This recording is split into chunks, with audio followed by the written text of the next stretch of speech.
11 years ago, the Penrose estate.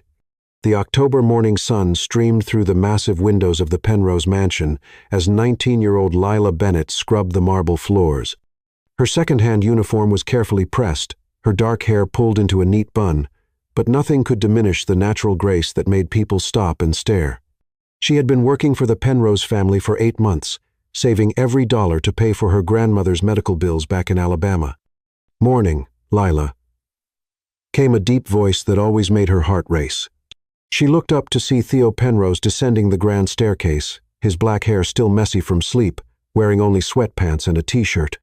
At 23, he should have been just another spoiled rich boy, but Lila had glimpsed something different in his dark eyes, loneliness that matched her own. "Good morning, Mr. Penrose," she replied softly, fighting the urge to stare at his bare arms.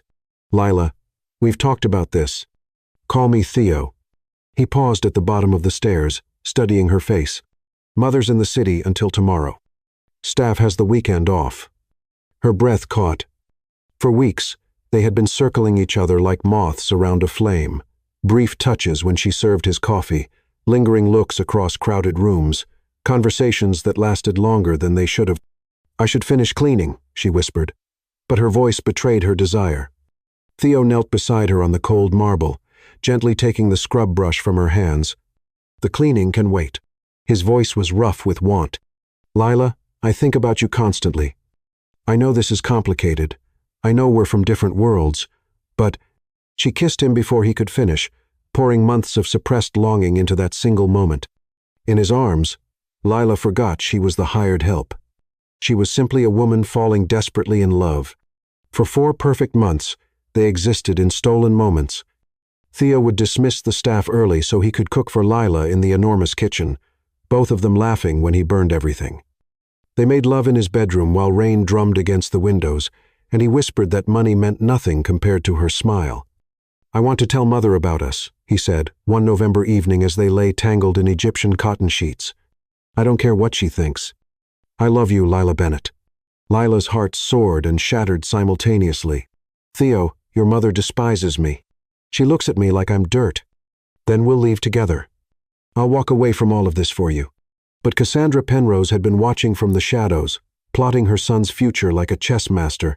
She had noticed how Theo's entire face changed when the beautiful Maid entered a room, seen the way he found excuses to be wherever Lila was working.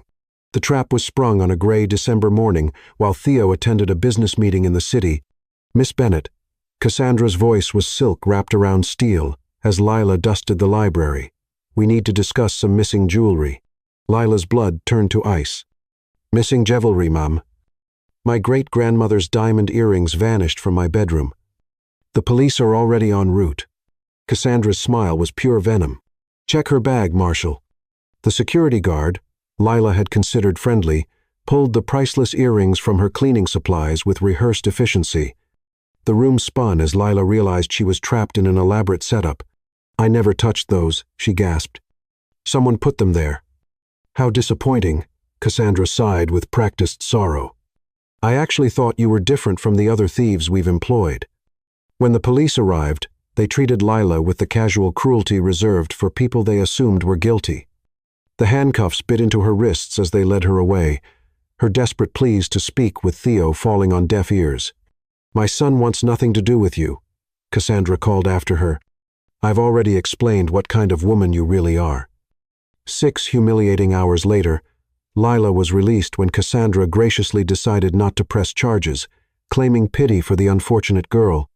But the damage was complete. Lila returned to find her few belongings in garbage bags on the mansion's front steps, along with a note in Theo's precise handwriting: "Don't contact me again. Ever." 5 days later, Lila discovered she was pregnant. Present day, Eleanor Whitestone's estate. "Mama, you're making that face again."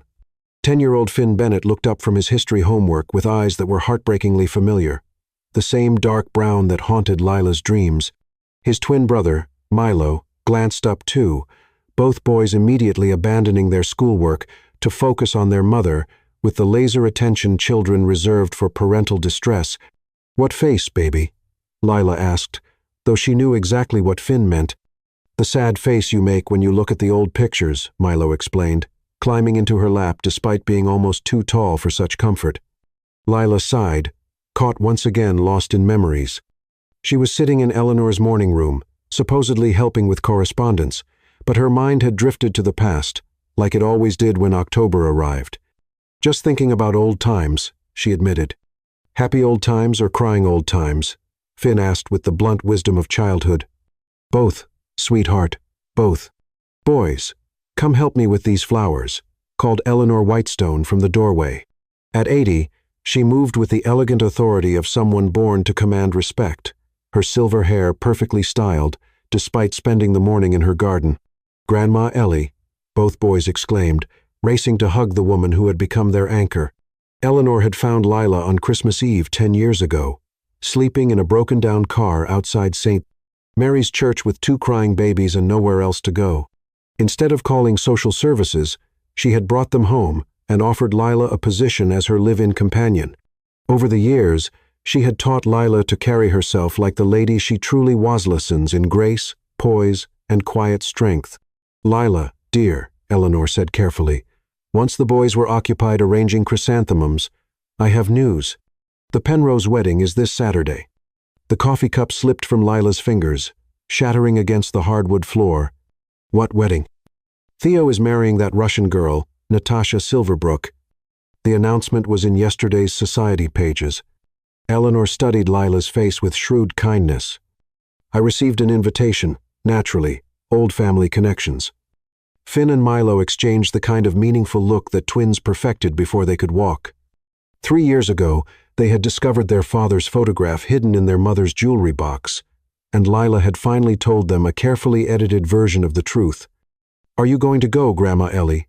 Finn asked innocently. I was considering it, Eleanor replied slowly, though I would need a companion, and perhaps it's time certain truth saw daylight. Lila's hands trembled as she knelt to pick up the broken china. Eleanor, I can't. I won't put my children through that humiliation. Mama, Milo said quietly, doesn't he deserve to know about us? He threw me away like I was nothing, Lila said bitterly, then immediately regretted her harsh words. Maybe he didn't know everything, Finn suggested with startling maturity. Maybe someone lied to him, like kids lie to us at school sometimes. Eleanor moved to the window, overlooking her prize-winning gardens. Lila, I've carried a secret for 10 years. Beatrice Langley was deliberately watching that morning. She had seen how viciously Cassandra treated you and suspected something terrible was being planned. The silence that followed was broken only by the antique clock chiming the hour. Lila stared at the woman who had saved her life, processing this earth-shattering revelation. Why didn't you say anything? Lila whispered. Because you made me promise not to interfere. You said you had too much pride to crawl back to a man who didn't trust you enough to hear your side. But Beatrice documented everything. Lila, every cruel detail of what Cassandra did to destroy your life. Finn and Milo watched their mother's face transform as old wounds split open, showing the raw pain that still lived beneath her carefully constructed composure. It's time, Lila, Eleanor said gently. Those boys deserve their father, and that man deserves to know what he lost to his mother's lies. Lila looked at her sons, these magnificent children who had never asked for anything but had given her everything. They deserved better than a father who was a ghost story and a mother who jumped at shadows. I don't even know what I'd wear, she said, and Eleanor's smile could have powered the entire house. Leave that to me, darling. I have just the thing. Chapter 2. The Wedding Crash. Realistic version. Saturday morning arrived with the kind of crisp October sunshine that photographers dream about. Lila stood before Eleanor's antique mirror, barely recognizing the elegant woman staring back. The vintage Valentino gown from 1965 fit like it was made for her, deep sapphire silk that brought out her eyes and made her skin glow. Eleanor's pearl choker completed the transformation from caregiver to mysterious aristocrat. You look like a movie star, Mama, Finn said from the doorway, his voice filled with awe. Both boys wore perfectly tailored navy suits that had belonged to Eleanor's late nephew, altered by Walter's surprisingly skilled hands. They looked like young princes, their hair freshly cut and their shoes polished to mirror brightness. A nervous movie star, Lila corrected, her fingers shaking as she tried to fasten her grandmother's bracelet. Milo approached to help with the delicate clasp. Grandma Ellie says, "Being nervous means something important is happening." "Smart boy," Lila murmured, grateful for his steady little fingers. "Are you two ready for this?" "We've been ready forever," Finn said simply. "We want to meet our dad." The drive to the Penrose estate felt both endless and far too short. Walter navigated the long line of luxury cars with professional ease, while Eleanor reviewed their cover story one final time. "Remember, you're my traveling companion, and the boys are my great-nephews from London," she said. "The invitation is legitimate, and we belong here as much as anyone." "What if people recognize me?" Lila asked, watching Bentleys and Rolls-Royces parade past her window. "Darling, you were a maid 11 years ago. Today, you're a lady. Trust me, no one will make the connection." The Penrose mansion appeared around a bend in the drive, looking exactly as Lila remembered, but somehow smaller. The grounds had been transformed into something from a fairy tale. White silk tents scattered across the lawn, thousands of roses climbing every surface, and a red carpet leading to the ceremony area overlooking the ocean. "It's like a palace," Milo breathed, pressing his nose to the window. "Our daddy lives here?" Finn asked, sounding impressed despite himself. "He used to," Lila said quietly. "He has his own places now." Walter joined the valet line, and Lila watched through tinted windows as the wedding guests made their entrance. Women in designer gowns that cost more than most people's annual salaries, men in perfectly cut morning coats, everyone dripping with the casual wealth that had once intimidated her so completely. "Second thoughts?" Eleanor asked gently. "17th and 18th thoughts," Lila admitted. "But we're here now." The valet opened their door with practiced deference, and they stepped into the world Lila had left behind. Immediately, conversations paused as heads turned to identify the striking woman accompanying the legendary Eleanor Whitestone. "Who is that gorgeous creature with Eleanor? Never seen her before." "European royalty, perhaps." "Those boys are absolutely stunning." "Good breeding shows." They followed the other guests toward the ceremony area. A natural amphitheater carved into the clifftop with the Atlantic Ocean as backdrop. White chairs arranged in perfect rows faced an altar draped in cascading roses and baby's breath. "There's so many people," Milo whispered, suddenly shy. "Just remember," Lila said, squeezing both their hands. "We belong here. You're as good as anyone in this crowd." They found seats in the back section. Lila's heart hammered as she recognized the spot where she and Theo had shared their first kiss, now decorated for his wedding to another woman. The irony was almost unbearable. The ceremony music began, a string quartet playing something classical and appropriately romantic. The guests rose as the wedding party began their procession down the rose-petal aisle. Bridesmaids in blush pink glided past like elegant swans. Groomsmen in morning coats followed with military precision, and then Theo appeared, and Lila's world stopped spinning. 11 years had matured him in ways that took her breath away. His dark hair was touched with distinguished silver, his face leaner and more defined, his shoulders broader beneath his perfectly tailored morning coat. He looked successful, confident, and utterly empty, like a beautiful statue with no soul behind the eyes. "Is that him?" Milo whispered, tugging on her sleeve. "Yes," Lila managed through her constricted throat. "He looks fancy," Finn observed, "but sad." "Why does he look sad?" The bride's entrance answered that question completely. Natasha Silverbrook was undeniably beautiful in a cold, perfect way. Platinum hair, flawless features, a dress that probably cost 6 figures. But there was no joy in her smile, no love in her eyes as she looked at her groom. This was a merger, not a marriage. The minister began speaking about love and commitment, words that felt like mockery, given the obvious lack of genuine affection between bride and groom. Lila watched the man she had never stopped loving promise to honor a woman he clearly tolerated at best. "I need to go potty," Finn announced suddenly, his voice carrying farther than intended in the hushed ceremony space. "No?" Lila hissed. "Really, really bad," he insisted, doing the universal child dance of urgent need.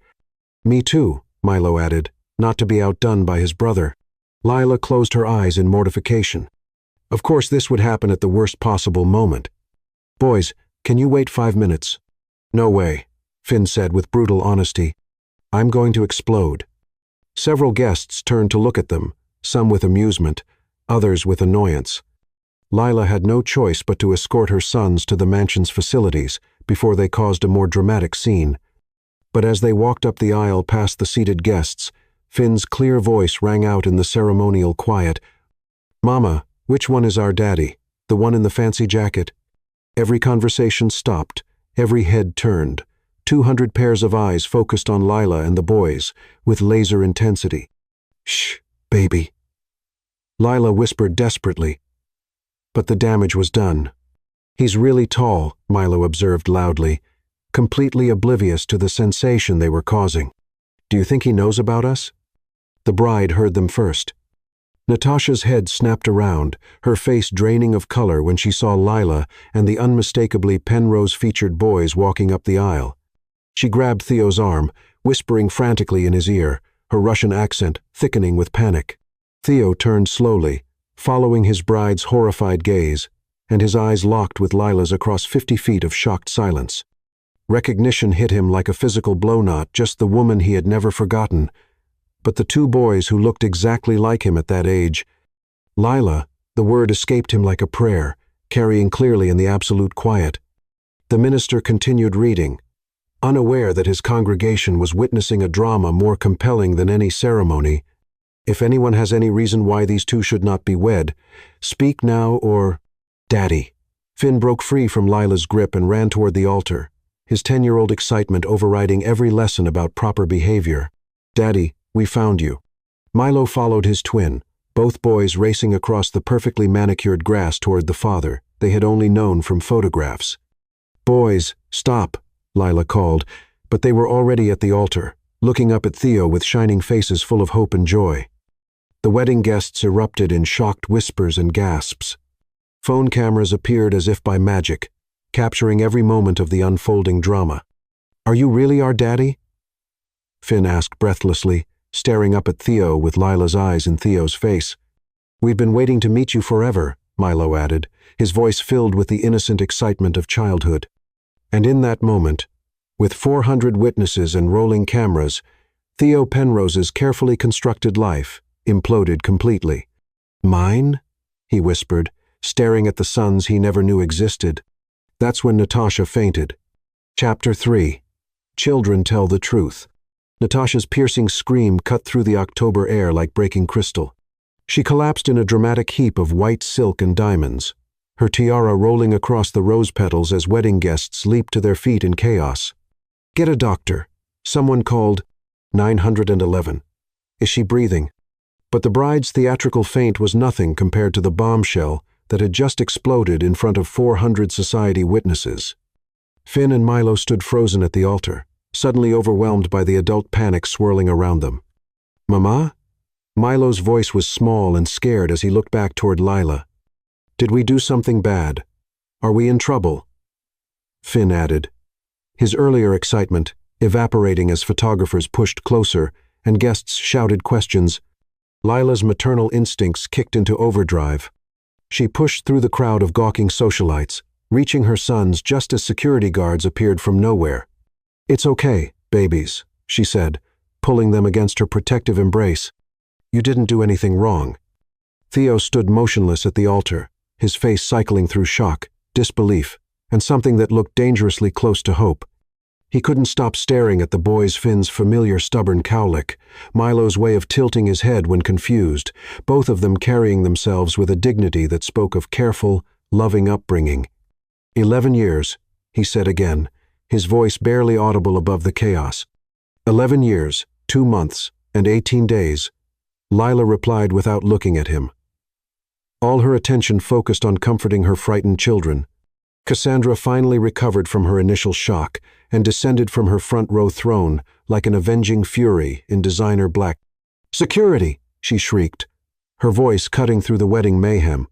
"Remove these people immediately. This is sabotage." "Don't yell at our mama," Finn said fiercely, stepping protectively in front of Lila despite being barely tall enough to reach the woman's waist. "She's the best mama in the whole world," Milo added, joining his brother in their defensive formation. The raw protectiveness in their young voices silenced even Cassandra momentarily. These weren't random children causing disruption. They were little warriors defending their mother with the fierce loyalty only true family bonds could create. "How dare you bring your bastards?" Cassandra began viciously. Enough. The voice that cut through her tirade belonged to Eleanor Whitestone, who approached through the parting crowd with the authority of someone accustomed to immediate obedience. Every guest in the garden knew Eleanor's reputation. At 80, she commanded more social power than people half her age, and when she spoke, even Cassandra Penrose listened. "Cassandra," Eleanor said, her cultured voice carrying to every corner of the ceremony space, "these are children. Whatever your quarrel with their mother, you will not speak that way about innocent babies. They're not babies. Rear what?" Eleanor interrupted smoothly. "Beautiful, intelligent, well-raised. Yes, I quite agree." The crowd pressed closer, sensing that something monumentally significant was unfolding. This wasn't just a disrupted wedding. This was the revelation of secrets that had been buried for over a decade. "Grandma Ellie," Finn said quietly, tugging on Eleanor's elegant sleeve, "why is everyone so angry? We just wanted to meet our daddy." The simple statement, delivered with childhood's devastating honesty, hit the assembled crowd like lightning. There was no denying the boys' parentage now. They were clearly Penrose blood, from their dark hair to their strong jawlines, to the way they stood with unconscious aristocratic bearing. "Your daddy?" One of the wedding guests whispered loudly enough to be heard. "Theo, are these really your children?" Theo was still staring at Finn and Milo, as if they were miracles he couldn't quite believe. "Lila," he said hoarsely, "how is this possible?" "The usual way," she replied with bitter humor. 9 months after you threw me out like garbage." "I didn't know because you didn't want to know," Lila interrupted, her composure finally cracking. "You believed every lie about me without even asking for my side of the story." "What lies?" Milo asked, looking between his parents with the sharp intelligence children brought to family drama. "Someone told lies about our mama," Eleanor said grimly, fixing Cassandra with a stare that could have melted steel. "Lies I witnessed firsthand." The color drained from Cassandra's face. "You don't know what you're talking about, you senile old." "I know exactly what I'm talking about," Eleanor said with icy precision. "I was having tea with Beatrice Langley the morning you planted your great-grandmother's earrings in Lila's cleaning supplies." A collective gasp rose from the crowd. This was better than any soap opera, and everyone present knew they were witnessing a scandal that would dominate society pages for months. "That's impossible," Cassandra said, but her voice lacked conviction. Beatrice was testing her new telephoto lens that morning, taking pictures of birds in the garden. Eleanor continued relentlessly. "She captured some very interesting images of your activities in the kitchen." "Pictures?" Theo's voice was dangerous now, the tone of a man who had built an empire and didn't tolerate deception. "Mother, what is she talking about?" Finn and Milo looked between the adults, trying to follow a conversation that was clearly about more than they understood, but they could sense the tension, the way their mother's hands trembled slightly as she held them. "What's a telephoto lens?" Finn asked innocently. "It's a special camera that can take pictures from far away," Eleanor explained gently, "and it showed your father's mother putting something in your mama's bag that didn't belong to her." Milo's young face scrunched in confusion. "But that's stealing and lying. Those are bad things." "Yes, sweetheart," Lila said quietly. "Very bad things." "So she's the reason our daddy went away?" Finn asked with the direct logic of childhood. "Yes, baby. She told lies that made your father think I was a bad person when I wasn't." The simple explanation, delivered at a child's level, made the truth crystal clear to everyone listening. Cassandra had destroyed a family to serve her own purposes, and now that family was standing in the ruins of what should have been her moment of triumph. "I want to see these alleged photographs," Cassandra demanded desperately. "They're in my safe," Eleanor replied smoothly, along with Beatrice's detailed diary entries about what she witnessed. "She was quite disturbed by your behavior." Theo was staring at his mother now with an expression Lila had never seen before: complete betrayal, mixed with dawning understanding of years of manipulation. "You framed her," he said slowly, each word dropping like a stone. "You actually framed an innocent woman. I was protecting you from a gold-digging little..." "Stop," Theo commanded, his voice sharp enough to cut glass. "Don't say another word about the mother of my children. Children you never knew existed because of what I did," Lila added, her voice cracking with 11 years of suppressed pain. "Because of what she did," Theo corrected, his eyes never leaving his mother's face. "Because she destroyed my family before I even knew I had one."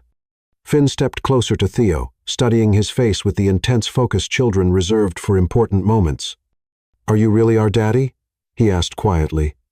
"Like, for real and forever?" The question, asked with such heartbreaking hope, finally broke through Theo's shock. He knelt down to his son's eye level, bringing himself into their world. "Yes," he said, his voice thick with emotion.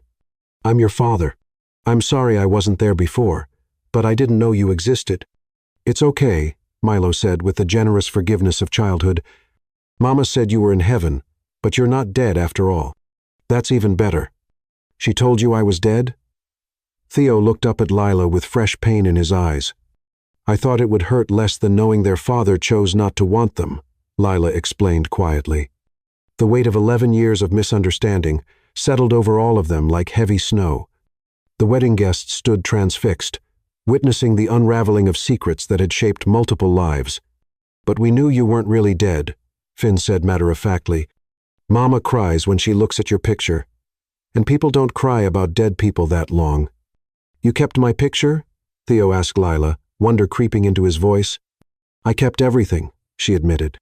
"I couldn't throw it away, even when I hated you." "Do you still hate me?" Milo asked with childhood's brutal directness. Lila looked at this man who had broken her heart, then at the sons who had spent their lives wondering about their father. "I don't know what I feel anymore," she said honestly. "That's okay," Finn said wisely. "Feelings are confusing. Grandma Ellie says that's normal." And in that moment, with cameras flashing and society watching, the Penrose family had their first honest conversation in 11 years. Messy, painful, and absolutely necessary. Chapter 4. The real story comes out. The aftermath of the wedding explosion was like trying to contain a hurricane in a teacup. 400 society guests milled around the estate grounds. Nobody quite ready to leave. The most scandalous event of the decade. Phone calls were being made, social media posts uploaded, and theories exchanged with the fervor typically reserved for royal gossip. "Everyone inside," Theo commanded, his voice carrying the authority of someone who had built a business empire through sheer force of will. "We're not discussing this in front of an audience." "I'm not going anywhere with that woman," Natasha declared from where she sat on a chair someone had brought her after her fainting spell. Her perfectly styled hair was now askew, her makeup smudged, and her designer gown wrinkled.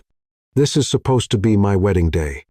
"Your wedding day ended the moment my sons walked down that aisle," Theo said flatly, not even glancing at his former bride.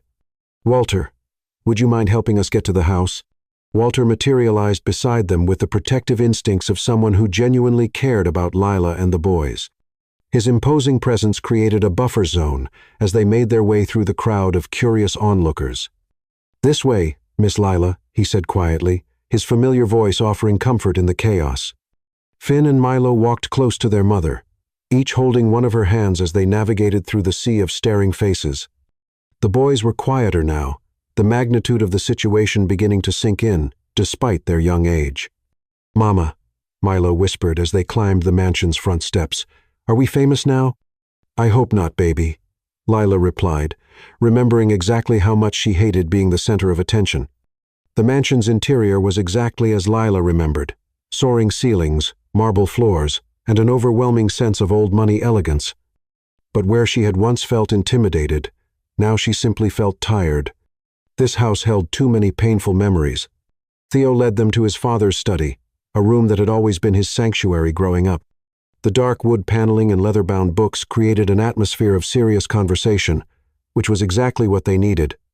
"I remember this room," Milo said unexpectedly, looking around with interest. "No, you don't," Finn corrected his brother.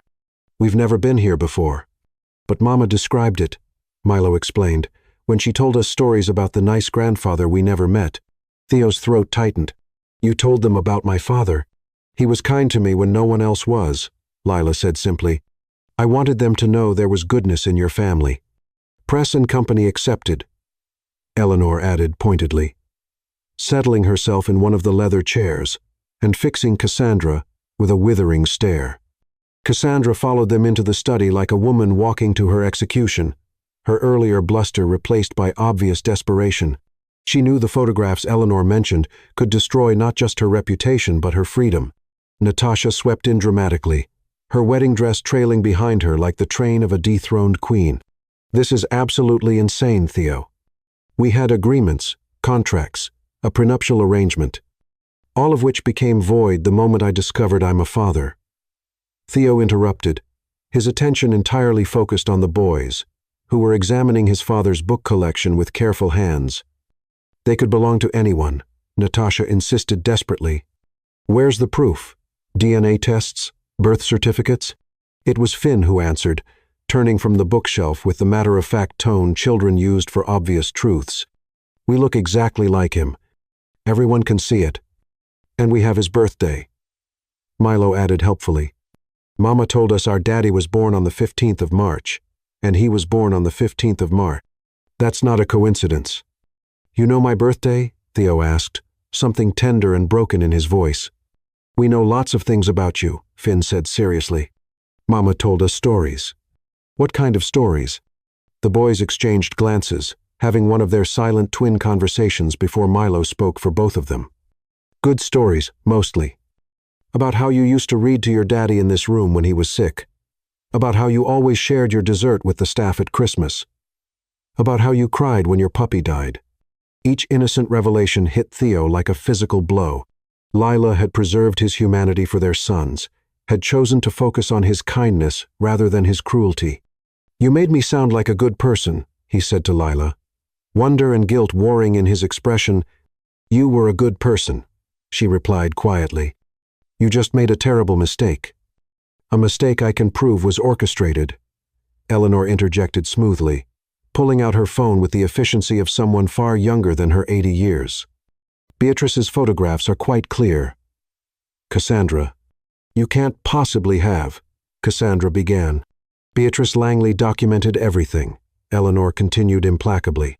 "She had been watching your behavior toward Lila for weeks, Cassandra.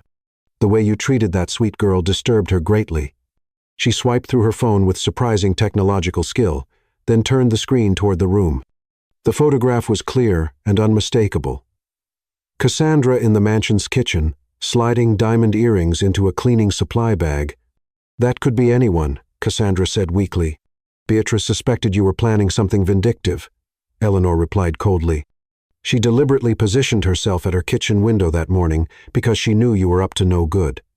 The timestamp shows the exact moment you planted the evidence, and her detailed notes describe every step of your scheme."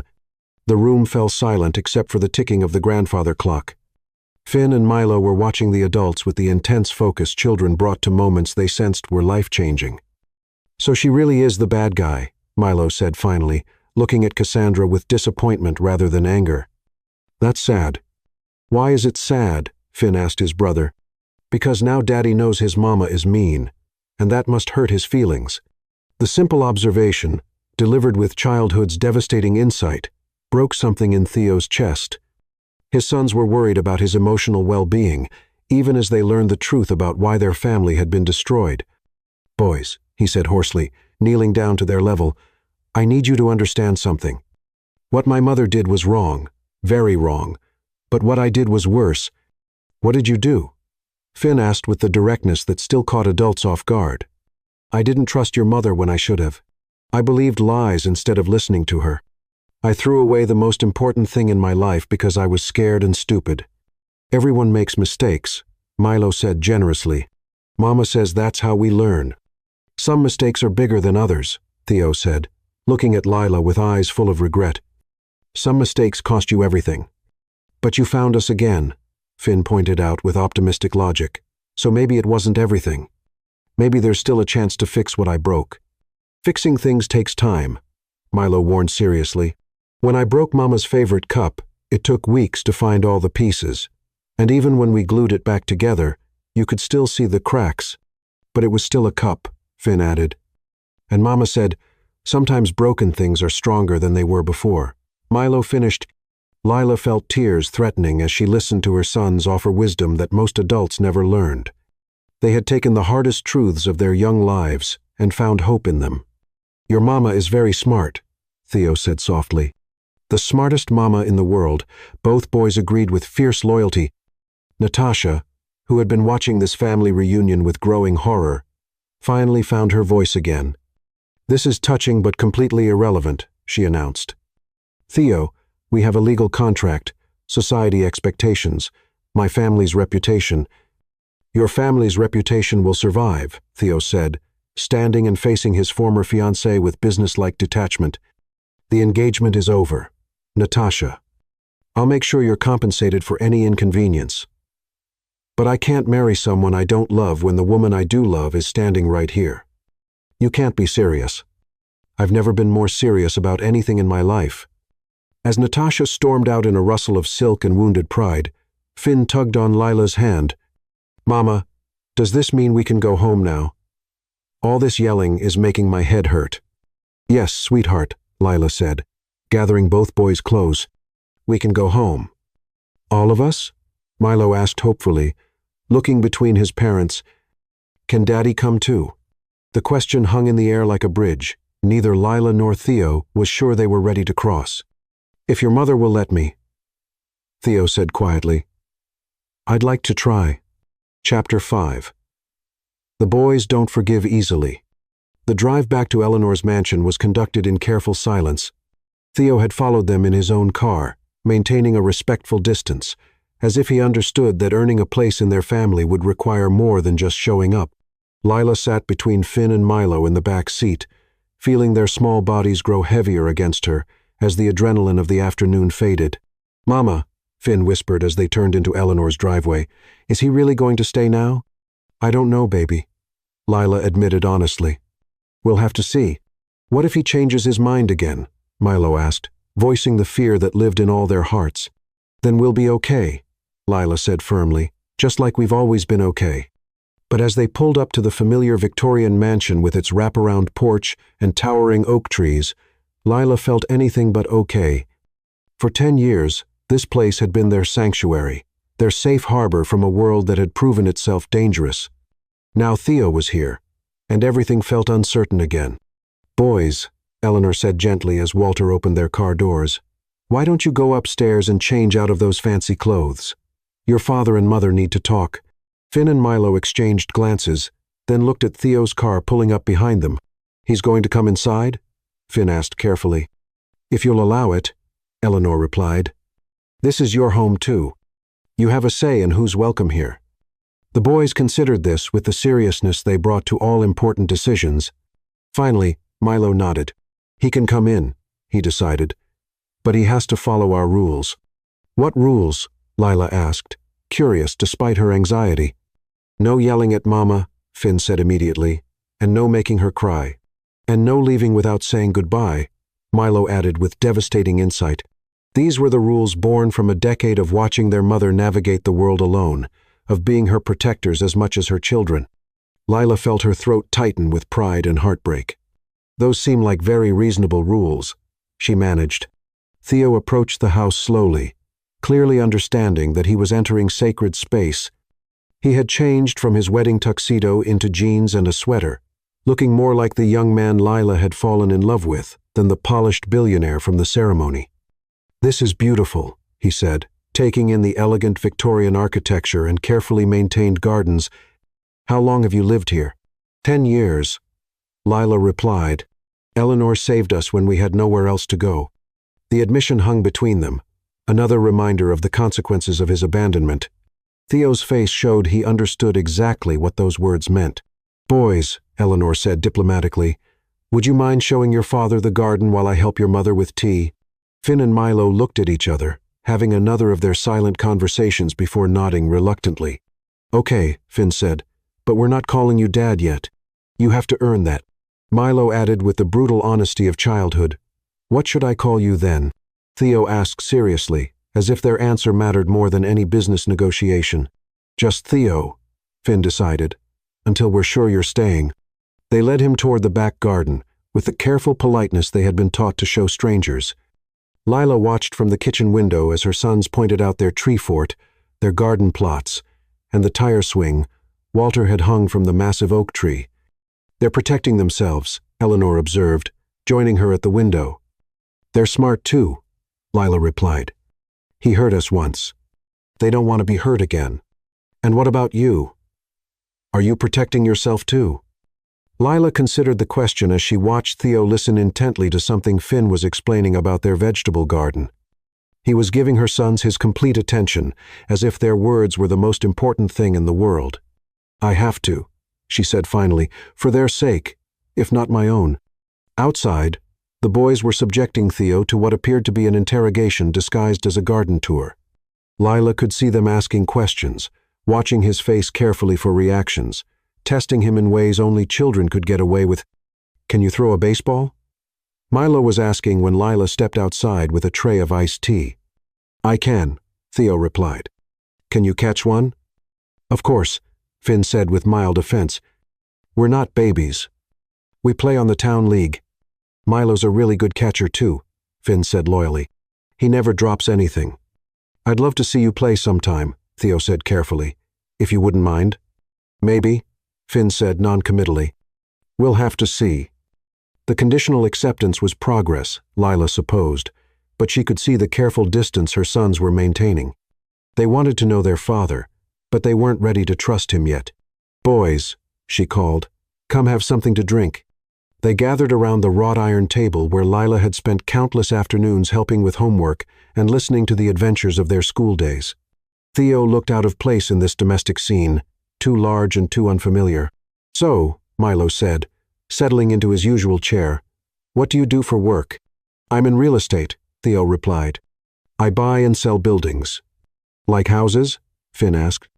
"Sometimes houses, but mostly bigger buildings, office buildings, hotels, shopping centers." "Are you rich?" Milo asked with typical childhood directness.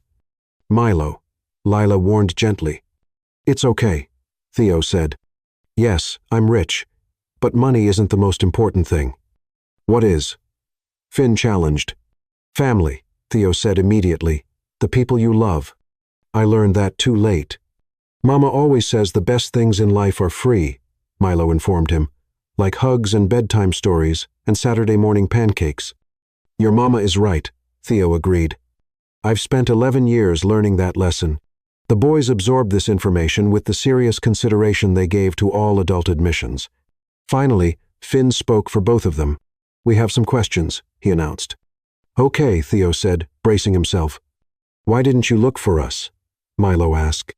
"When Mama was pregnant, why didn't you try to find out what happened to her?" The question hit Theo like a physical blow. Lila could see him struggling with how to answer honestly without destroying his mother further in their eyes.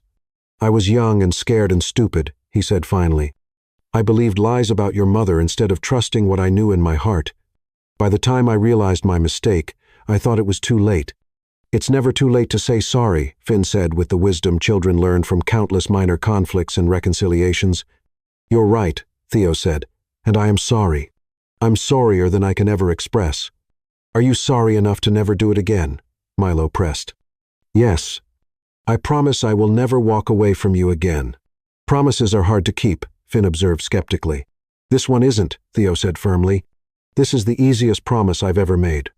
The boys exchanged glances, processing this information with the careful deliberation they brought to all important decisions. "We need to think about it," Milo announced finally. "That's fair," Theo agreed. "And you can't live here right away," Finn added. "You have to visit first, like dating, but for families." Lila nearly choked on her iced tea. "Where did you learn about dating?" "Television," both boys said in unison, as if this explained everything. "So you'll let me visit?" Theo asked hopefully.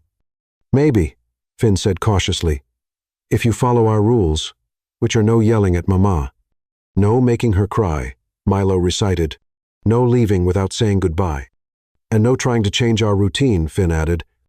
"We like our life the way it is." "Those are very reasonable rules," Theo said solemnly. "I accept them completely." "Good," Milo said with satisfaction. "You can come for dinner tomorrow if you want. But Mama has to say yes too." All three males turned to look at Lila, waiting for her decision. She felt the weight of their expectations, the fragile hope in Theo's eyes, and the protective skepticism in her son's faces. "Dinner tomorrow," she said finally, "but that's all I'm committing to right now." "That's enough," Theo said quietly. "That's more than I deserve." "Way more," Finn agreed matter-of-factly, earning him a sharp look from his mother. "Finn," Lila warned. "What?" "It's true. He left us. Now he has to prove he wants to stay."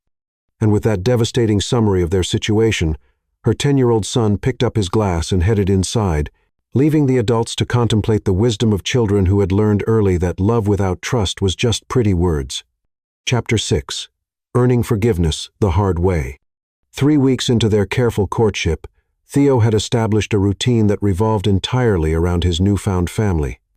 Every morning at 7:30, he would arrive with fresh bagels from the bakery the boys preferred, staying for breakfast before they left for school.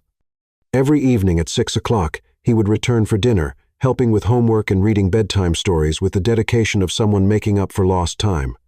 "He's trying really hard," Milo observed one morning as they watched Theo's car pull into the driveway from their bedroom window. "Maybe too hard," Finn replied with the skepticism that had become his default setting where their father was concerned. Lila understood her son's caution. They had built their lives around the certainty that it was just the three of them against the world. Adding a fourth person, even one who shared their DNA, felt dangerous to children who had learned early that adults could disappear without warning. "Good morning," Theo called as he entered the kitchen, his arms full of bakery bags and the newspapers the boys liked to read over breakfast. "How did everyone sleep?" "Fine," Finn said politely, but without warmth. "I had a dream about dinosaurs," Milo offered, always the more sociable twin. They were having a tea party. "That sounds like a very civilized group of dinosaurs," Theo said, earning a small smile. These small moments of connection were balanced by equally small rejections. When Theo had offered to drive the boys to school, they had politely declined, preferring Walter's familiar presence. When he had suggested a weekend trip to his beach house, they had exchanged glances and asked if they could think about it, which everyone understood meant no. "They're testing you," Eleanor had explained to him privately. Children who have been abandoned once develop very sophisticated ways of protecting themselves from being hurt again. "How long do you think the testing phase will last?" Theo had asked. "As long as it takes," she had replied, "and not one day less." The breakthrough came unexpectedly on a rainy Thursday evening. Lila was upstairs helping Finn with a particularly challenging math assignment when they heard Milo's voice from the garden, high-pitched with distress. "Mama, come quick, something's wrong." Lila and Finn raced downstairs to find Milo standing by the back door, tears streaming down his face as he pointed toward the oak tree where his and Finn's tree fort had been built. "Whiskers is stuck," he sobbed. "He climbed too high, and now he can't get down." Whiskers was the neighbor's orange tabby cat, a friendly creature who often visited their garden but had apparently misjudged his climbing abilities. The cat was perched on a branch nearly 20 feet up, yowling pitifully as rain soaked his fur. "Oh no," Lila said, grabbing her phone. "I'll call the fire department." "They won't come for a cat unless it's been stuck for 24 hours, Walter said grimly, appearing with a ladder that was clearly too short for the job. "But he'll be scared all night," Milo wailed, "and wet and hungry." Finn was standing beside his brother, both boys staring up at the trapped cat with the kind of desperate concern children reserved for animals in distress. Lila felt her heart break watching their faces. "I'll get him." Everyone turned to see Theo assessing the tree with the calculating gaze of someone solving a problem. He had already removed his suit jacket and was rolling up his sleeves. "Theo, that's too dangerous," Lila protested. "The branches are wet and slippery." "I've been climbing this tree since I was younger than the boys," he said simply. "I know which branches will hold my weight. But if you fall—" "I won't fall." He looked directly at Finn and Milo, who were watching him with a mixture of hope and uncertainty. "I promise I'll get Whiskers down safely." What followed was the most terrifying 10 minutes of Lila's life. She watched the man she was learning to love again climb steadily through the rain-slicked branches, talking softly to the frightened cat as he worked his way higher. "It's okay, buddy." Theo's voice drifted down through the rain. "I'm almost there." Finn and Milo stood motionless below, their faces tilted up toward the drama unfolding above them. Lila could see them holding their breath every time Theo reached for a new handhold. "He's really doing it," Milo whispered in amazement. "He's not afraid," Finn added, and Lila could hear the respect creeping into his voice despite his efforts to remain aloof. When Theo finally reached Whiskers, the cat immediately climbed onto his shoulders with the desperate gratitude of the truly rescued. The descent was even more treacherous. With Theo using only one hand while the cat clung to his shirt, "Almost down," he called, his voice strained with effort. The moment his feet touched solid ground, both boys rushed toward him, their earlier reserve forgotten in their relief and excitement. "You did it!" Milo exclaimed, gently taking the wet cat from Theo's shoulders. "You saved him." "That was so cool," Finn added, his usual skepticism replaced by genuine admiration. "You climbed all the way to the top." Theo was soaked and muddy, his expensive shirt torn from the cat's claws, but he was grinning like he had just conquered Mount Everest. "Whiskers is fine," he said, checking the cat for injuries. "Just scared and wet." "You're bleeding," Lila noticed, seeing scratches on his arms from the rough bark. "It's nothing," Theo said, but he allowed her to lead him inside to clean the wounds. As Lila dabbed antiseptic on the cuts covering his forearms, Finn and Milo hovered nearby, chattering about the rescue with the kind of excited energy that followed any dramatic event. "Were you scared?" Milo asked. "A little," Theo admitted honestly. "But sometimes being scared doesn't matter if something important needs doing." Saving Whiskers was important, Finn agreed seriously. "He's our friend." "Then it was important to me too," Theo said simply. Something shifted in the room's atmosphere. Lila felt at first a subtle relaxation in her son's posture, a warmth in their voices that hadn't been there before. Theo had passed some crucial test without even realizing he was being tested. "Theo," Milo said quietly as Lila finished bandaging the deepest scratch. "Yes? Thank you for saving our friend." "Yeah," Finn added. "That was really brave." "Anyone would have done the same thing," Theo said. "No, they wouldn't," Finn said with the matter-of-fact certainty of childhood. "Mrs. Peterson next door just said cats always come down eventually when we asked her for help, and the mailman said he didn't have time." "But you stopped everything to help," Milo added indignantly. "Even though you were wearing fancy clothes," Finn observed. "Fancy clothes can be replaced," Theo said. "Friends can't." The boys absorbed this wisdom with the serious consideration they gave to all important life lessons. Finally, Milo spoke for both of them. "We think you can call us your sons now," he announced, "if you want to. And we'll call you Dad," Finn added more quietly, "if that's okay." Theo's throat worked for a moment before he could speak. "That's more than okay," he managed. "That's everything I've ever wanted." "Good," Milo said with satisfaction, "because sons are supposed to help their dads, and you're going to need help learning all our rules." "What rules?" Theo asked, amused. "Saturday morning pancakes," Finn began, counting on his fingers. "No vegetables except carrots. Bedtime stories have to have different voices for each character. And you have to check for monsters under our beds," Milo added seriously. "Even though we're too old to believe in monsters. It's still part of the job." "I'll remember all of that," Theo promised solemnly. That night, as Lila tucked her sons into bed, she found them whispering excitedly about their father's heroic rescue. "Mama," Finn said as she kissed his forehead, "do you think Dad will really stay this time?" "I think he will," Lila said, surprised to realize she actually believed it.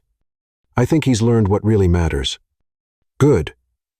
Milo mumbled sleepily. "I like having a dad who saves cats." As Lila turned off their light and headed downstairs, she found Theo on the back porch, staring up at the tree he had climbed to save a stranger's cat for the sake of two boys who barely knew him. "Regrets?" she asked, settling beside him on the porch swing. "None," he said immediately. "Best 10 minutes of my life. Even though you nearly broke your neck? Especially because I nearly broke my neck." He turned to look at her, his eyes serious in the porch light. "They called me Dad, Lila. I heard. I know. It's just a word. But it's not just a word," she interrupted gently. "It's a promise. They're trusting you with their hearts, Theo. Don't break them." "I won't," he said fiercely. "I'd climb 1,000 trees before I'd hurt those boys." "I believe you," Lila said, and realized with surprise that she meant it completely. They sat in comfortable silence, watching the stars appear through the breaking clouds, both of them understanding that something fundamental had shifted. Theo was no longer a stranger trying to earn a place in their family. He was family, with all the terrifying, wonderful responsibility that entailed. Chapter 7. The Mother's Broken Heart. 2 months after the cat rescue that had earned Theo his son's trust, Lila found herself in unfamiliar territory, learning how to be part of a family of 4 instead of 3. The adjustment was harder than she had expected, not because Theo was difficult to live with, but because opening her heart again felt like standing on the edge of a cliff. She was arranging flowers in Eleanor's sunroom when she heard the sound that had become the soundtrack of their new life. Her son's laughter mixing with their father's deeper chuckles as they worked on some project in the garden. Through the windows, she could see them building an elaborate obstacle course for the neighborhood cats, complete with ramps and tunnels made from cardboard boxes. "We need to make it harder," Finn was saying as he adjusted a wooden plank. "Whiskers is too smart for easy obstacles." "What about a moat?" Milo suggested. "With water and maybe some fish?" "Cats don't like water," Theo reminded them, his voice warm with amusement. "How about a maze instead?" "Yes," both boys exclaimed immediately, beginning to rearrange their creation. Lila smiled despite the tightness in her chest. Watching Theo with their sons was like seeing a piece of her heart that had been missing for 11 years suddenly slot back into place. But with that completion came vulnerability that terrified her. "You're brooding again," Eleanor observed, entering the sunroom with her morning tea. "I'm not brooding, I'm thinking. Same thing in your case." Eleanor settled into her favorite chair, studying Lila with shrewd eyes. "What's troubling you, dear?" Lila continued arranging the white roses, using the familiar task to keep her hands busy while her mind churned. "What if this is all too good to be true? What if I'm setting us all up for heartbreak? What makes you think that?" "Because I've been here before," Lila said, her voice barely above a whisper. "I loved him completely once, and he threw me away like I was nothing. What's to stop him from doing it again?" Through the window, they watched Theo patiently help Milo measure distances between obstacles, his expensive clothes already dirty from kneeling in the garden dirt. "Look at him," Eleanor said gently. "Really look at him, Lila. That man has spent 2 months learning your son's favorite foods, their bedtime routines, their fears and dreams. Does that look like someone planning to leave?" "It looks like someone trying very hard," Lila admitted, "but effort and permanence aren't the same thing." The truth was, Lila had been waiting for the other shoe to drop, for Theo to realize that domestic life was more work than glamour, that being a father meant sleepless nights when the boys were sick and exhausting days filled with Little League games and homework battles. She kept expecting him to remember his old life of freedom and wealth, and decide this wasn't worth the effort. "You know," Eleanor said thoughtfully, "Beatrice Langley left me something else besides those photographs of Cassandra's crimes." Lila's attention sharpened. "What do you mean?" "Letters, dozens of them, written but never sent." Eleanor's voice was soft with memory. "Theo wrote to you, Lila, every month for 2 years after you left. The world seemed to tilt sideways." "That's impossible. Beatrice lived next door to the mansion, remember? She saw him walking to the mailbox late at night, saw him standing there for hours sometimes, before finally coming back with the letters still in his hand." Lila sank into the nearest chair, her legs suddenly unsteady. "He wrote to me?" Beatrice was quite the observer. She became curious enough to check the mailbox after he left one night, found a letter addressed to you, care of your grandmother in Alabama. "I never got any letters." "Because he never sent them. Beatrice said he would write them and then stand at the mailbox, sometimes for an hour, before finally bringing them back inside." The revelation hit Lila like a physical blow. While she had been struggling through pregnancy alone, believing herself completely abandoned, Theo had been writing letters he was too proud or too scared to send. "What did they say?" she whispered. "I don't know. Beatrice only saw the outside of the envelopes. But she watched him do this ritual every month for 2 years. Lila. 2 years of letters he wrote but couldn't bring himself to mail. Outside, Finn had apparently decided the obstacle course needed a dramatic element. He was directing Theo and Milo in the construction of what appeared to be a drawbridge made from a cardboard box and some rope. "It has to move up and down," Finn was explaining with engineering precision. Otherwise, it's just a regular bridge, and that's boring. You're absolutely right, Theo agreed seriously. No boring bridges in our cat obstacle course. He's different now, Lila said, watching him tie knots with the same focus he had once brought to billion-dollar deals. How so? He's present, really present. Before, even when we were together, part of him was always somewhere else, always thinking about work or his mother's expectations or what people would think. She paused, searching for the right words. Now he's just here, completely here. That's what losing everything teaches you, Eleanor said quietly. The difference between what you thought you wanted and what you actually need. What if I'm not brave enough to trust him again? Lila asked, voicing her deepest fear.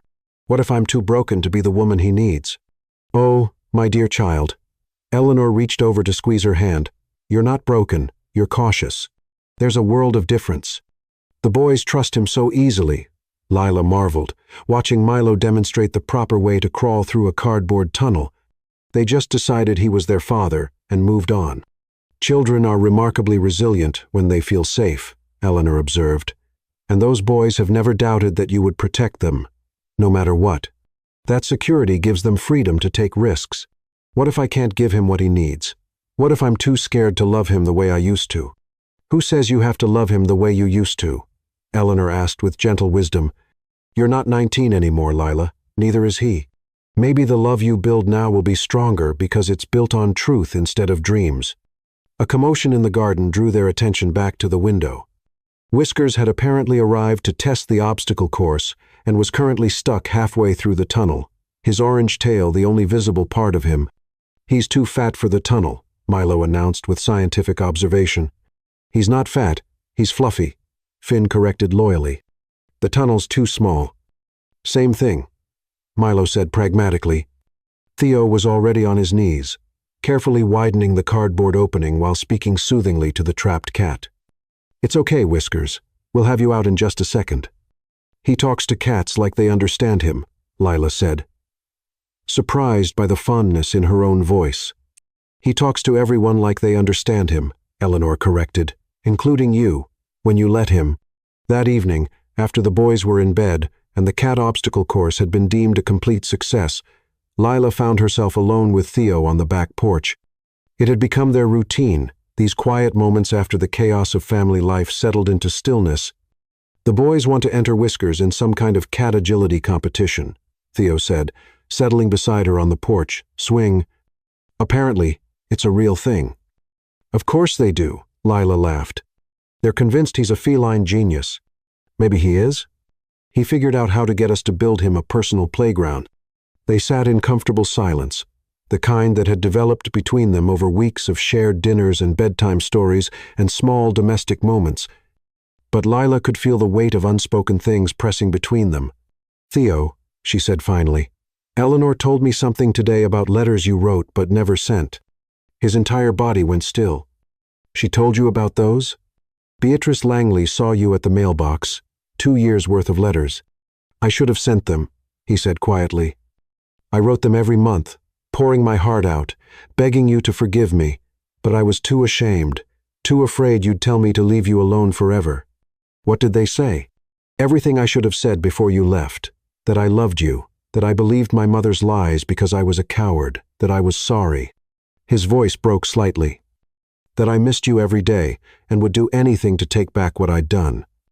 Lila felt tears threatening. I thought you had forgotten me completely. Forget you? Theo turned to look at her, his eyes reflecting the porch light. Lila, I tried to forget you. I dated other women, threw myself into work, traveled to every continent, trying to outrun the memory of your smile. Nothing worked. You were in my blood, in my dreams, in every song on the radio. Then why didn't you look for me? Because I thought I had no right to, he said simply. I thought I had hurt you too badly to ever earn forgiveness. It wasn't until I saw you at the wedding, saw what an incredible woman you'd become, that I realized I'd been wrong about that too. I kept waiting, Lila admitted. For months after you threw me out, I kept thinking you'd realize the truth and come find me. When you didn't. I'm here now, he said softly. I know it's 11 years too late, but I'm here now, and if you'll let me, I want to spend the rest of my life making up for those lost years." Lila looked at this man who had been her first love, her greatest heartbreak, and now, possibly, her second chance. She thought about the letters he had written but never sent, the years of regret he had carried, the way he looked at their sons like they were miracles. "I'm scared," she whispered. "So am I," he admitted, terrified. "But I think maybe being scared together is better than being safe apart. What if it doesn't work? What if we hurt each other again? Then we'll figure it out together," he said, taking her hand. "The boys need both of us, Lila, and maybe we need each other too." For the first time in 11 years, Lila allowed herself to believe that maybe, just maybe, broken hearts could heal stronger than they were before. Chapter 8. Building a Family, Slowly. 2 weeks after Christmas, Lila woke up to the sound of Finn coughing, the deep, rattling cough that every mother recognized as trouble. She was out of bed instantly, but when she reached the boys' room, she found Theo already there, feeling Finn's forehead with the careful touch of someone learning to be a father. "He's burning up," Theo said quietly, not wanting to wake Milo. "Should I call a doctor?" "It's probably just flu," Lila said, slipping into automatic mother mode. "But we need to get his fever down. Can you carry him to the bathroom while I get medicine?" What followed was Lila's first real test of trusting Theo with their children's welfare. She watched him hold Finn gently while she ran a lukewarm bath, saw him speak in soothing tones when their son shivered and complained. "I don't feel good, Daddy," Finn whimpered, and Lila's heart clenched at hearing him use the title so naturally. "I know, buddy," Theo said, supporting him in the shallow bathwater, "but Mama's going to make you feel better, okay?" The next 3 days were a blur of medicine schedules, temperature checks, and sleepless nights. Lila expected Theo to step back, to let her handle the unglamorous parts of parenting. Instead, he took turns sitting up with Finn, reading stories in hoarse whispers and bringing endless cups of juice. "You don't have to do this," Lila said on the second night, finding him asleep in the chair beside Finn's bed. "Yes, I do," he said simply when he woke. "He's my son." This is what fathers do. When Finn finally recovered, Milo immediately came down with the same bug. Lila braced herself for Theo to reach his limit, but he simply rolled up his sleeves and started the whole process over again. "2 sick kids in 1 week, she said, watching him help Milo with medicine that tasted terrible. "Still think family life is glamorous?" "I think it's real," he replied, wiping Milo's fevered face with a cool cloth. "I've spent my whole life chasing things that looked perfect from the outside. This is the first time I've ever wanted to be exactly where I am." Week 3 brought their first real fight. Lila came home from volunteering at the shelter to find Theo helping the boys with homework at the kitchen table, and they were doing it completely wrong. "That's not how we do math homework," she said, seeing Finn's assignment covered in eraser marks. "I was just showing him a different method," Theo said defensively. "He has a method that works. You can't just change everything." "I was trying to help. By undermining everything I've taught them?" The argument escalated quickly, with both of them saying things they didn't mean while Finn and Milo watched with worried faces. It ended with Theo leaving and Lila crying over the dishes, convinced she had been right to keep her walls up. "Mama," Milo said quietly, appearing beside her at the sink, "are you and Daddy getting divorced?" "We're not married, baby. Are you going to stop being a family?" The question broke Lila's heart. "I don't know." Theo returned an hour later with flowers and an apology. "I'm sorry," he said in front of the boys. "You're their mother. You know what's best for them." "I'm sorry too," Lila admitted. "I'm still learning how to share them." "Can we all say sorry together?" Finn suggested with the wisdom of childhood. "And then have ice cream?" "Family meeting," Milo declared solemnly, "with ice cream for peace talks." They spent an hour that night establishing ground rules for homework, discipline, and decision-making. It wasn't romantic, but it was real the unglamorous work of blending a family. "This is harder than I thought it would be," Lila admitted as they cleaned up ice cream bowls. "Good," Theo said, surprising her. "Easy things don't last. Hard things that you fight for do." Week 5 brought a different kind of test. Finn came home from school with a black eye and a note from the principal about fighting. Lila's first instinct was to handle it alone, but Theo was already kneeling in front of their son. "What happened, buddy?" Lucas Marshall said, "I don't have a real dad because you weren't there when I was born," Finn said, his voice small and ashamed. Lila felt fury rise in her chest, but Theo's response surprised her. "You know what?" he said calmly. "Lucas is right. I wasn't there when you were born, and I should have been.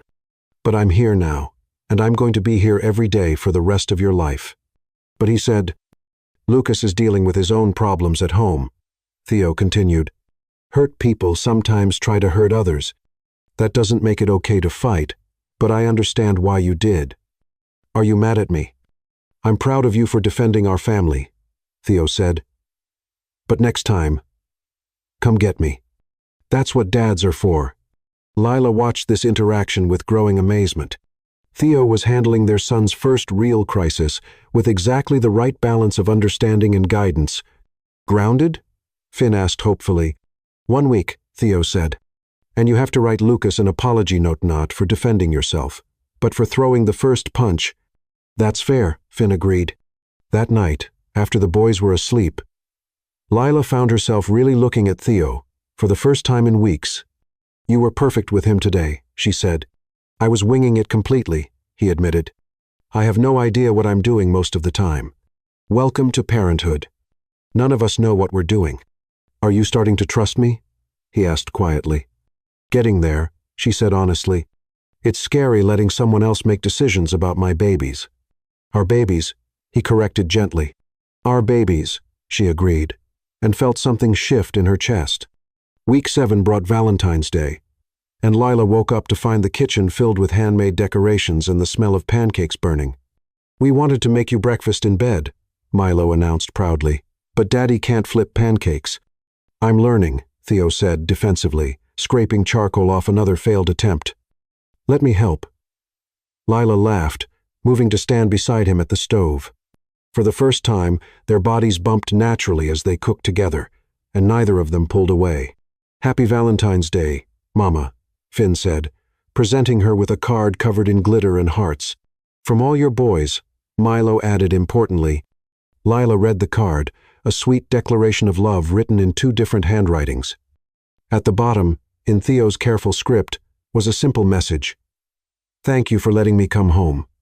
"You bought me something too?" she said, noticing a small wrapped box beside her coffee cup. "Open it," Milo urged.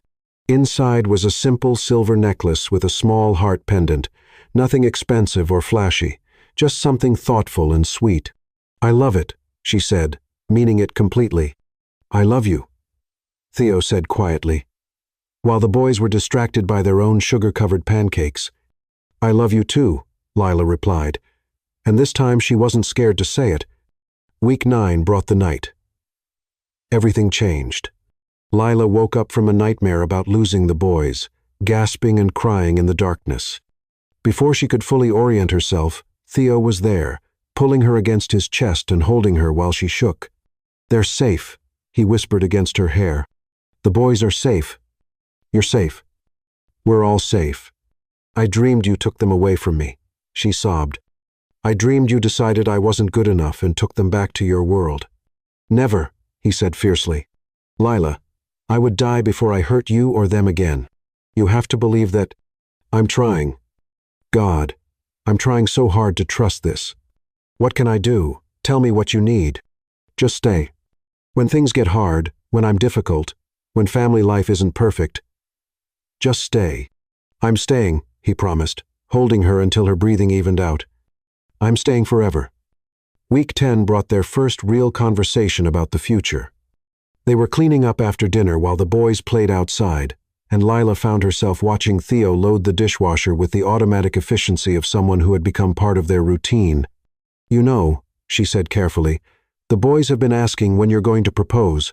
Theo's hands stilled on the plates. "They have?" "Apparently, they've been discussing it. They think we're taking too long to make it official. What do you think?" Lila considered the question seriously. 2 months ago, the idea of marriage would have terrified her. "Now, I think they might be right," she said softly. "I think I'm ready to stop being scared and start being happy." "Are you sure?" "I'm sure I want to try. I'm sure I want forever with you, even if forever is scary." Theo set down the dish he was holding and turned to face her completely. "Lila Bennett, are you asking me to propose to you?" "Maybe," she said with a smile that felt like sunshine. "Are you saying yes?" "I'm saying I've been carrying a ring in my pocket for 3 weeks, waiting for you to be ready." "I'm ready," she said, and meant it with every fiber of her being. "Good," he said, pulling her into his arms, "because I can't wait to marry you." Outside, they could hear Finn and Milo arguing about the rules of some game they had invented, their voices full of laughter and security. Through the window, Lila could see the garden where they had built their life together, one day at a time. "We're really going to do this," she said wonderingly. "We're really going to do this," Theo agreed, and kissed her like he meant to keep doing it for the next 50 years. Chapter 9. The Proposal That Matters. 6 months after that perfect Christmas, spring had transformed Eleanor's gardens into something magical. The massive oak tree, where Finn and Milo had built their fort, was surrounded by blooming azaleas and dogwoods, creating a natural cathedral of pink and white blossoms. It was in this enchanted setting that Theo had decided to make their commitment official. But first, there were 2 very important conversations he needed to have. "Boys," he said one Saturday morning, finding Finn and Milo in their usual spot at the kitchen table, working on a complicated jigsaw puzzle of the solar system. "I need to ask you something serious." 11-year-old eyes met his with the kind of attention children reserved for moments they sensed were significant. Over the past months, they had grown comfortable with their father's presence, but they still approached important conversations with careful consideration. "Are we in trouble?" Milo asked, because that was always his first concern when adults wanted serious talks.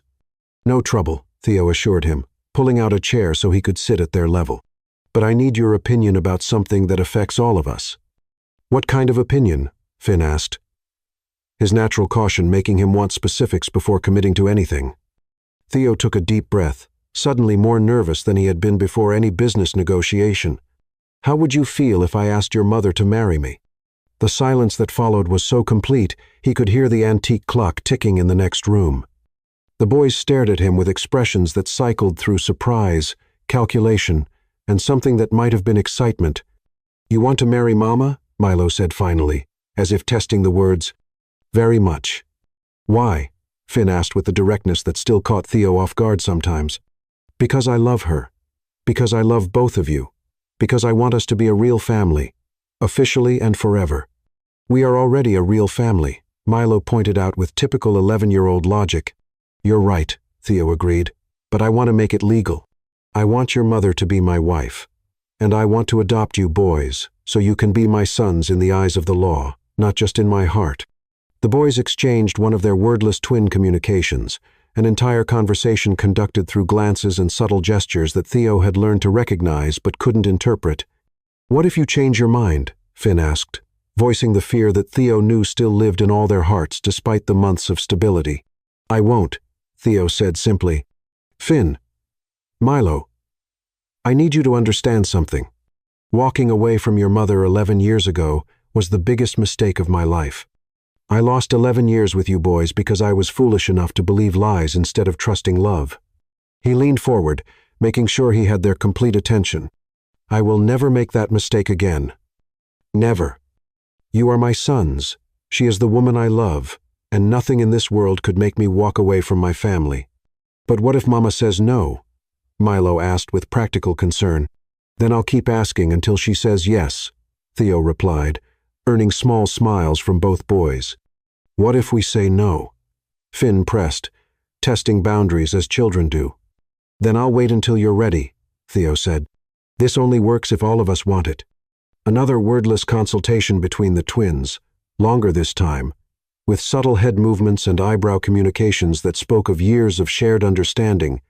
"We want it," Finn announced finally, speaking for both of them as he often did. "But you have to do it right," Milo added quickly. "What do you mean?" "With a ring and flowers and romantic stuff," Finn explained, "like in the movies Mama watches when she thinks we're asleep. She cries at the happy parts." Milo added helpfully, "So you should say something that makes her cry happy tears. And it has to be somewhere special," Finn continued, warming to his role as romantic advisor. "Not just anywhere, somewhere that means something." "Do you have any suggestions?" Theo asked, genuinely curious about their perspective. "The garden," Milo said immediately. "Under our tree, that's where all the best family stuff happens." Plus, Finn added with the wisdom of someone who had observed his mother carefully, "Mama likes it out there. She sits on the bench and smiles when she thinks no one's watching." "You two are pretty smart," Theo said, impressed by their romantic insights. "We pay attention." Milo said simply, "When you love someone, you notice things that make them happy." The rest of the day was spent in covert preparation. Finn and Milo threw themselves into the mission with the enthusiasm of children given an important job, helping string fairy lights through the tree branches and arranging flowers in mason jars throughout the garden. "She likes white roses best," Milo informed him as they worked, "and she hates when flowers are too fancy. She says simple is more honest." "Good to know," Theo said, making mental notes as they created their romantic setting. "And don't be nervous," Finn advised with the confidence of youth. "Mama already loves you. We can tell by how she looks at you when you're reading us bedtime stories." "How does she look at me?" "Like you're the answer to all her prayers," Milo said matter-of-factly, "same way she looks at us when we're sleeping."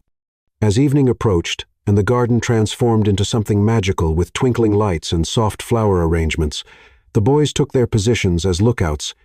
Their job was to keep Lila occupied inside until everything was perfect.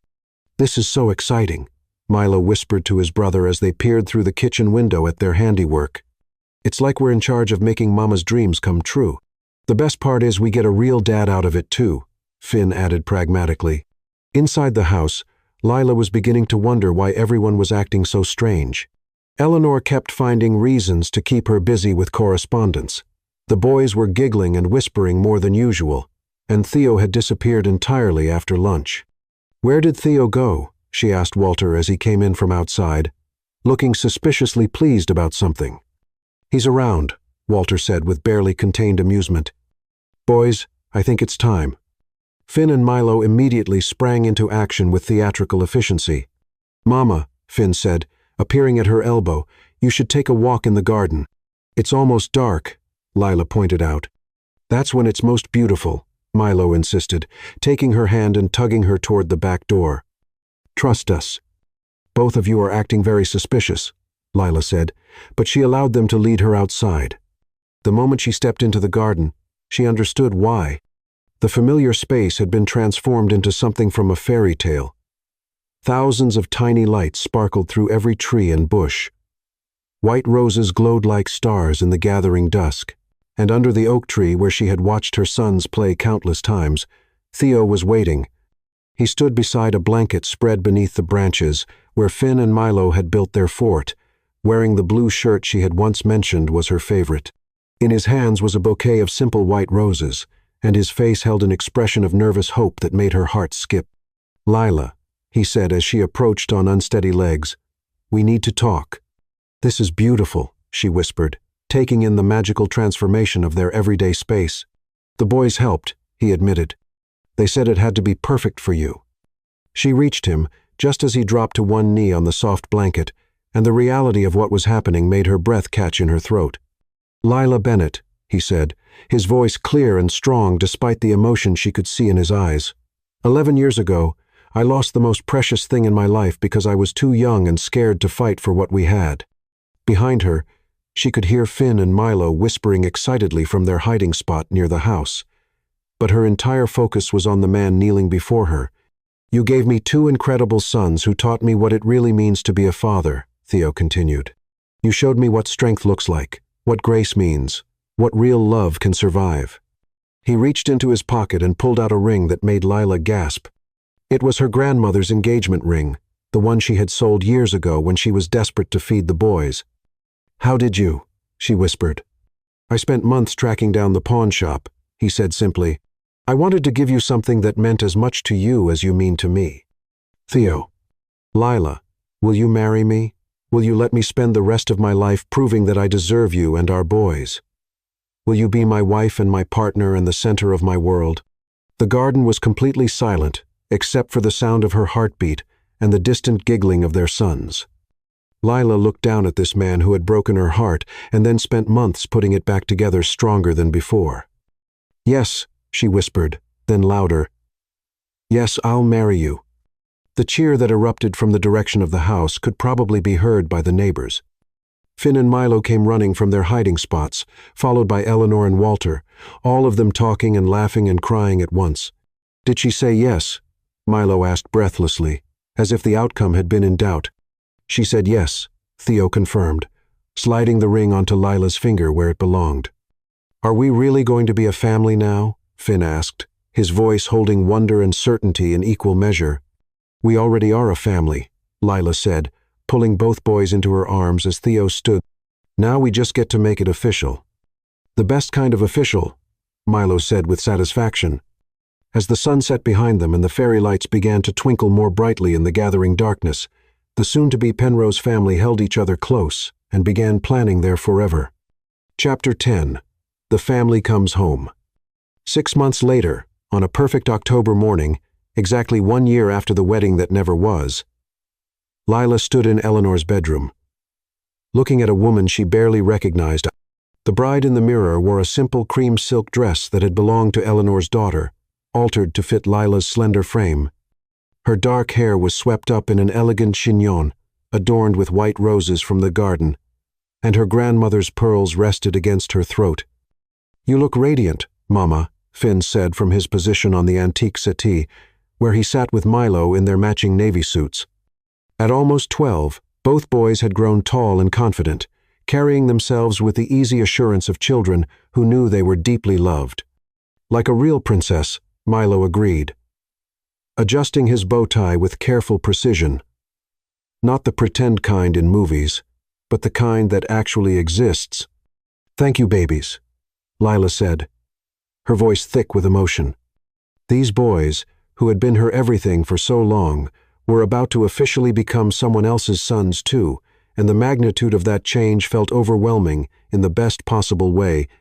"Are you nervous?" Finn asked, studying his mother's face with the perceptive gaze he had inherited from both parents.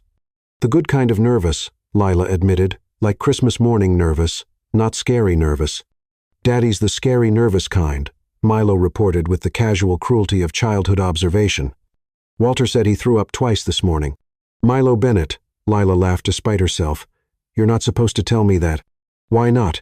It's funny. Adults are weird when they're happy scared." A gentle knock interrupted their conversation, and Eleanor entered, wearing an elegant lavender dress that made her look decades younger than her 81 years. "The minister is ready," she announced, her eyes bright with tears she was trying not to shed. "All our guests are seated, and your groom is waiting at the altar, looking like he might faint from joy." "How many people came?" Lila asked, suddenly worried about the size of their celebration. 47, Eleanor said precisely, including Sarah and several other children from the shelter, who insisted on being here to see Miss Lila get married. Lila's heart swelled. The homeless shelter had become like a second family to all of them over the past months. Theo had begun volunteering there regularly, and the children had adopted him as enthusiastically as they had Lila years earlier. "And, Mama," Finn said importantly, reaching behind the settee, "we have something for you." Both boys produced small wrapped boxes, their faces shining with excitement and pride. "What's this?" Lila asked, accepting the gifts with surprise. "Wedding presents from your sons," Milo explained. "Open them." Inside the first box was a delicate silver bracelet with 2 small charms, a tiny F and a tiny M in flowing script, each one capturing light like tiny stars. "So we'll always be with you," Finn explained earnestly, "even when you're being married and fancy." The second box contained a heart-shaped locket on a fine gold chain. Inside was a photograph from their last family vacation, all 4 of them sun-kissed and laughing, looking like they had always been together. "Daddy helped us pick them out," Milo admitted. "He said every bride should have something special from her children." "Oh, boys," Lila whispered, tears threatening to ruin her carefully applied makeup. "They're absolutely perfect." "Don't cry yet," Finn warned urgently. "Save the crying for the actual wedding part." "Happy tears don't make you blotchy anyway," Milo said knowingly. "Only sad tears do that." Music began drifting up from the garden below, the string quartet playing the processional Lila had chosen. Her stomach fluttered with anticipation as she realized the moment she had dreamed about for months was finally here. "Ready?" Eleanor asked gently, helping Lila fasten the locket around her neck. "Ready," Lila said, taking her son's hands. They made their way downstairs and through the house to the back garden, where 47 people were seated in white chairs, arranged in a perfect semicircle around the oak tree. The tree itself had been decorated with thousands of tiny white lights and flowing ribbons, transforming it into something magical even in daylight. Under the natural canopy, beneath an archway made entirely of white roses and baby's breath, stood the man Lila was about to marry. Theo looked devastatingly handsome in his black tuxedo, but it was the expression of pure wonder on his face when he saw her that took her breath away. "He's crying already," Milo observed with scientific interest as they paused at the garden's edge. "Happy crying," Finn corrected, as if this distinction was crucial. "The best kind," Lila agreed softly. The music changed to the bridal march, and the guests rose to their feet. Lila walked down the petal-strewn aisle with a son on each arm, exactly as they had planned it. "We both helped raise her," Finn had said when they were discussing wedding logistics. "We should both give her away." "Except we're not giving her away," Milo had corrected. "We're all staying together." "Even better," Theo had agreed. Now, as they approached the altar where Father Michael waited with a warm smile, Lila could see friends and family wiping their eyes. Maria from the shelter sat in the front row with several of the women Lila had helped over the years. Walter stood beside Eleanor, both of them beaming, and scattered throughout the crowd were the children from the shelter, dressed in their very best clothes, and watching the fairy tale wedding with wide, wondering eyes. They reached the archway, and Finn and Milo stepped back to their positions as ring-bearers. Theo moved forward, his hand slightly shaking as he reached for Lila's. "You look beautiful," he whispered, "just for her." "So do you," she whispered back, making him smile through his tears. Father Michael, who had watched their family come together over the past year, looked at them with genuine joy. "Dearly beloved," he began, "we gather today not just to witness a marriage, but to celebrate the creation of a family that was always meant to be." The ceremony was simple but deeply meaningful. When it came time for vows, Theo spoke first. His voice steady despite the emotion clearly visible on his face. "Lila," he said, looking directly into her eyes, 11 years ago, I lost you because I didn't understand what love really meant. I thought love was about feelings and passion and romance. I didn't know that real love is about choice." He paused, glancing at Finn and Milo, who were watching with solemn attention. "You taught me that love means choosing each other every day, even when it's hard. You taught me that love means building something together that's stronger than anything either of us could create alone. You raised our sons to be extraordinary human beings while I was too blind to see what I had lost." His voice grew stronger as he continued. "I promise to choose you every day for the rest of my life. I promise to be the husband you deserve and the father our boys need. I promise to protect our family and cherish what we've built together. Most of all, I promise to never take for granted the miracle of finding my way home to you." When it was Lila's turn, she looked into the eyes of the man who had broken her heart and then spent a year putting it back together. "Theo," she said, her voice clear and strong, "I used to think love meant holding on no matter what. I learned that sometimes love means letting go and trusting that what's meant to be will find its way back." She smiled at their sons, who were both discreetly wiping their eyes. "You gave me Finn and Milo, and then circumstances took you away before you could see how magnificent they became. But they brought you back to us because love doesn't die, it just waits." Her voice softened as she spoke directly to his heart. "I promise to trust you with our future, the way I trusted you with my heart 12 years ago. I promise to choose forgiveness over fear, hope over doubt, and love over everything else that tries to divide us. I promise to be your wife, your partner, and your best friend through all the joys and challenges ahead." When Father Michael asked for the rings, Finn and Milo stepped forward with matching grins, carrying their small velvet pillows with exaggerated care. "Don't drop them," Milo whispered to his brother with mock seriousness. "I never drop anything important," Finn replied with dignity.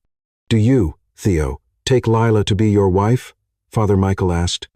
"I do," Theo said firmly, sliding the simple gold band onto Lila's finger.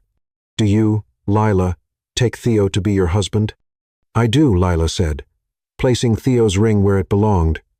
"By the power vested in me, I now pronounce you husband and wife." Theo, You may kiss your bride." The kiss was soft and sweet, and full of promise, sealing vows that had been tested by time and proven unbreakable. When they broke apart, the crowd erupted in cheers and applause, but the ceremony wasn't quite finished. "There's one more piece of business," Father Michael announced, gesturing for Finn and Milo to join them under the archway. "Theo has petitioned the court to formally adopt Finn and Milo, making them legally his sons." The boys flanked their parents, suddenly looking older than their years as they participated in this final, crucial ceremony. "Finn and Milo," Father Michael said, "do you accept Theo as your legal father?" "We do," they said in unison, their voices strong and sure. "Theo, do you promise to love, protect, and cherish these boys as your own sons, with all the rights and responsibilities that entails?" "I do," Theo said, his voice breaking with emotion. "With all my heart. Then, by the authority granted to me by the state, I declare that Finn and Milo Bennett are now officially Finn and Milo Penrose, beloved sons of Theo and Lila Penrose." The cheers that rose from the small gathering were filled with genuine joy. Finn and Milo launched themselves at their parents, creating a family embrace that would be captured in countless photographs. "We're really the Penrose family now," Milo said, his voice muffled against Theo's jacket. "We were always the Penrose family," Finn corrected. "Now we just have the paperwork to prove it." "The best kind of paperwork," Lila laughed, holding all three of her men close as the sun reached its zenith and the celebration moved toward the reception tent Walter had set up on the lawn. The newly official Penrose family paused at the edge of their garden, surrounded by friends who had become family and children who believed in happy endings, heading toward a future that finally felt secure.